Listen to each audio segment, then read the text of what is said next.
How do you have satisfying combat in an open world light RPG game geared for mobile? The controls in this game are simple, just big fat buttons for forward, backwards, left and right. You've got to be able to play it with your big clumsy sausage fingers. How do you let the player aim and shoot at the enemies without overloading them with complex tasks? The first thing I tried was to add swipe controls to the touchscreen buttons so you could point the gun turret independently of the rover. I thought that would do it, but when I tried it out, I found out it was pants, because it's really awkward to be driving the rover around while trying to aim at the enemies at the same time. If you get a shot on while moving, it's a goddamn miracle, boy! So it has to be more automated than that. It needs some sort of automatic aiming where you just get roughly into position, let it do the aiming, then you hit the fire button and BAM! The turret will track the enemy for you, but is limited in its movements, so it can only hit things roughly in front of you, not behind you as that would be too easy. If you circle around the enemy, they'll have a harder time hitting you. It's a bit like playing Doom where you have to be constantly on the move during the battles, or you'll just get hammered. But the automatic tracking allows you to move freely and still fire accurately. When you have multiple enemies, you can select between the targets by tapping on them. Once selected, it remains locked on until the enemy is dead or you select a new target.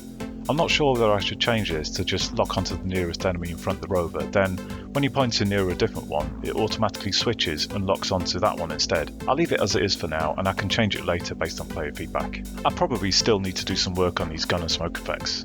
Luckily for me, I haven't implemented the ability for the player to die yet, so despite my health taking a real battering here, they can't actually kill me. But I can kill you, motherfuckers! Okay, let's not get carried away now. Once you've killed the enemies, it's time to loot them for parts. You can use these parts to upgrade your rover, including gunpowder using the upgrade-o-matic. That's my answer to crafting and levelling up.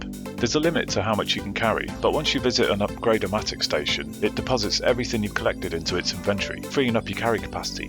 There's no limit to the amount the upgrade-o-matic can hold, and what you've deposited is accessible from all stations. The looting mechanic was inspired by my all-time favourite game ever, Fallout 4. I've spent hours clearing out locations, collecting every possible bit of loot I can find to craft weapons, armour, and most importantly, build up my settlements. The enemies can't see you if you're behind them, so it gives opportunities for sneak attacks. But of course, as soon as you fire the first shot, they'll know you're there, turn around and attack, so make sure you can finish them off quick. If you're in front of them, you can still use cover to hide as they have to have direct line of sight with you before they can see you. You can rotate the camera with swipe controls to see around the object you're hiding behind. The enemy robots don't just attack you, but they attack anything that's living on the planet, including the scientists that you've been sent there to help, and even the local wildlife. They often hunt in packs. They'll pick someone that's not targeted already, but they'll always make sure that at least one of them is attacking you over attacking the civilians. That's if they can see you, of course. The colonists are not trained for combat, so they just panic and run around like headless chickens as soon as any of them are under attack. If one panics, they all panic. The enemies occasionally raid the bases of the colonists, so you have to go there and kick some ass. People can of course die in these raids if you don't act quick enough. If certain key individuals die or too many of them die, you'll have failed the mission. So that's where I'm up to with the combat. Let me know if you think I'm on the right track or not, and please leave a thumbs up and subscribe if you like this. Anyway, that's all I've got for today. Bye for now.